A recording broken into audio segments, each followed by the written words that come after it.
Saudações, caros amigos e amigas do canal Relatos do Frank, sejam todos bem-vindos e bem-vindas a mais esse vídeo. Eu quero deixar um recado muito importante antes de começar esse relato, que infelizmente estamos passando por tempos difíceis de crise financeira.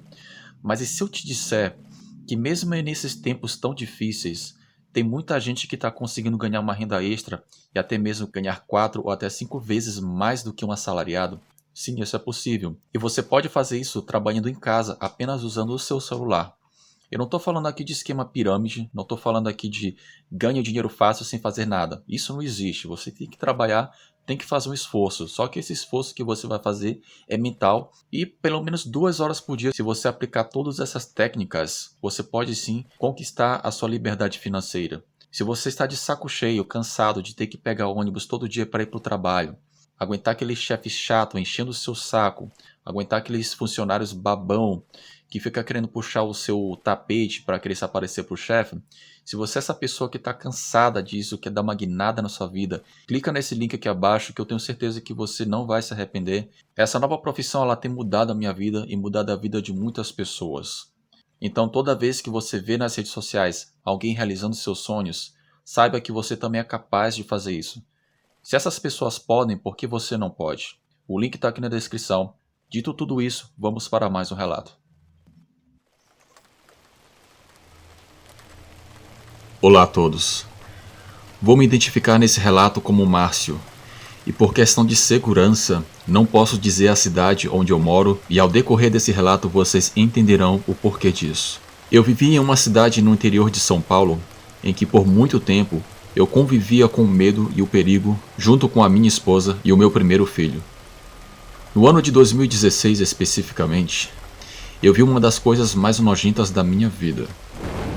Eu sou muito fã aqui do canal e sempre acompanho os relatos.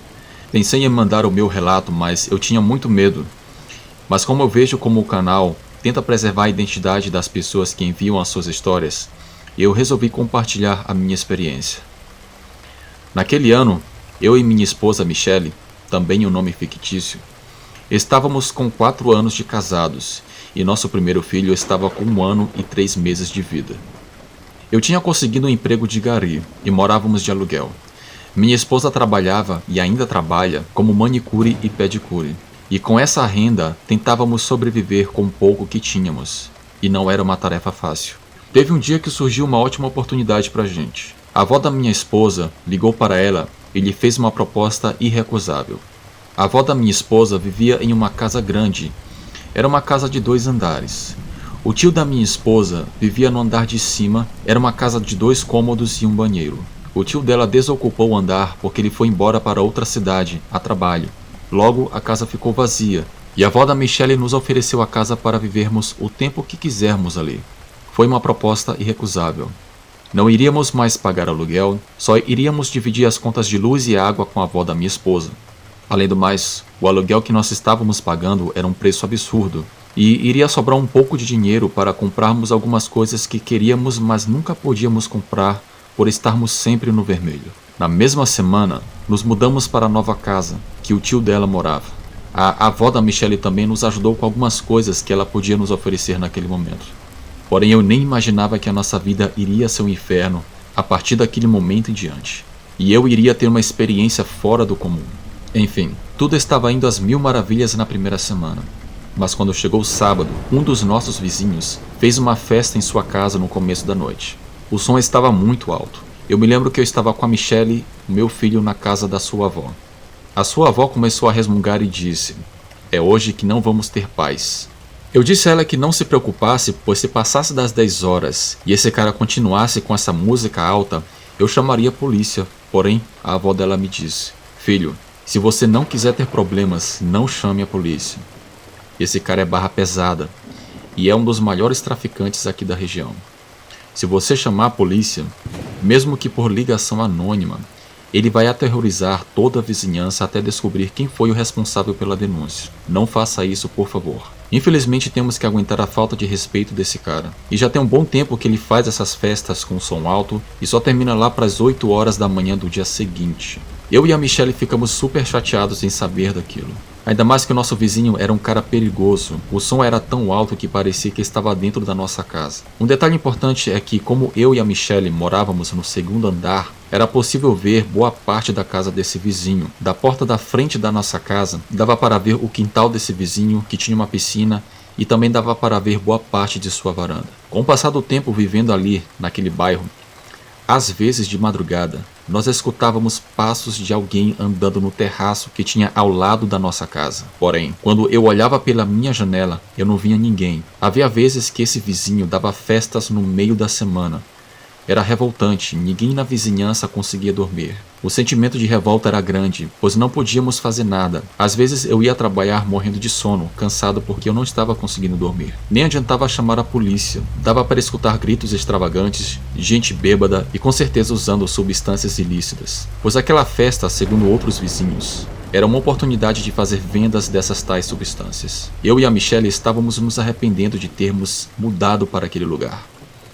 Ainda mais porque nosso filho era pequeno naquela época. Certa vez, eu precisei fazer exames médicos. Eu conversei com a diretoria do meu trabalho e eles me liberaram dizendo que eu poderia chegar um pouco mais tarde devido a esse exame. Por precaução, eu decidi sair de casa às 5:30 da manhã para tentar chegar o mais cedo possível, fazer os exames e ir para o trabalho logo em seguida. Pois bem, eu tomei o meu banho, arrumei minhas coisas, dei um beijo na Michelle e no meu filho e fui em direção à porta da minha casa. Quando eu saí de minha casa, eu me deparei com algo terrível. Como eu disse anteriormente, da minha casa eu conseguia ver o quintal da casa do meu vizinho. Já estava surgindo os primeiros raios do sol. Eu consegui ver ao lado da piscina de sua casa um cachorro enorme. Ele estava meio que se rastejando. Eu não podia acreditar no que eu estava vendo. Aquele cão parecia que tinha 2 joelhos. Tinha o pelo muito escuro, garras enormes e tinha o tamanho de um jumento. Já havia meses que eu estava morando naquela casa e nunca tinha visto um cachorro na casa daquele vizinho perigoso. Mas aquilo não era um cachorro. Eu fiquei ali em frente à porta da minha casa, na escada de acesso, sem reação. Aquele animal estranho parecia estar atordoado com alguma coisa e começou a se debater no chão e a rosnar. Nesse momento, eu vi algo ainda mais bizarro. Pouco a pouco, eu percebi que aquele ser passou a ter aspectos físicos mais humanos. Os rosnados pareciam cada vez mais com um gemido humano bem baixo. Como o sol já estava nascendo, eu pude ver que aquilo tomou uma forma humana. Eu me agachei para que ele não visse onde eu estava. E para minha surpresa, aquela criatura tomou a forma de uma pessoa. Era o vizinho traficante. Ele estava nu, se levantou meio cambaleando e começou a vomitar uma gosma que parecia estar misturada com sangue. Lentamente ele passou pela borda da piscina e entrou dentro de sua casa. Eu rapidamente desci as escadas e saí na rua e fui até a parada de ônibus. Mesmo dentro do ônibus, eu olhava para todos os lados pensando que aquela criatura pudesse vir atrás de mim. Mas até onde eu me lembro, ele não tinha me visto. Quando eu cheguei no laboratório, um dos médicos percebeu que eu estava muito abalado. Porém, eu não disse o que tinha visto, pois eu tinha medo que ele não acreditasse em mim. Eu falei que não estava me sentindo bem. E por sorte, ele me deu um atestado médico. Então eu pude ir para casa. A minha esposa estranhou por eu ter chegado em casa, pois teoricamente eu deveria estar trabalhando. Contei tudo para Michelle o que tinha acontecido. E disse a ela que precisávamos sair daquele lugar o mais rápido possível. Iríamos ter que pagar aluguel de novo, mas eu não queria nem saber. Eu só queria sair daquele bairro e nunca mais ver aquela cena nojenta, bizarra e sobrenatural.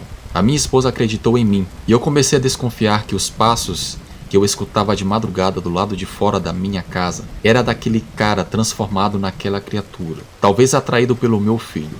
Uma semana depois, o cara deu outra festa em sua casa, como se nada tivesse acontecido. E eu fiquei imaginando o perigo que aquelas pessoas corriam perto daquele cara. Tanto por ele ser um cara barra pesada, e tanto por esse segredo macabro e sobrenatural que ele carrega consigo. Enfim, infelizmente voltamos a pagar aluguel, em um bairro distante dali. Mas eu não queria nunca mais morar naquela casa. Depois de 1 ano após o ocorrido, eu soube que a polícia invadiu a sua casa com mandado de prisão. Mas de alguma maneira, aquele cara conseguiu escapar, sabe-se lá como. E eu também soube que ele mexia com magia negra para facilitar a sua vida no crime. E aquela cena bizarra que eu vi foi a prova disso. Ele se transformava em um lobisomem, ou seja lá o que for aquilo. Talvez para fugir da polícia. E até onde eu sei, ele está foragido até hoje. Por isso eu prefiro não me identificar nesse relato e não dizer a cidade em que isso aconteceu, pois esse cara pode estar ainda por aí, e com certeza ele ainda vira essa criatura durante as noites. Obrigado por ouvirem o meu relato. Boa noite.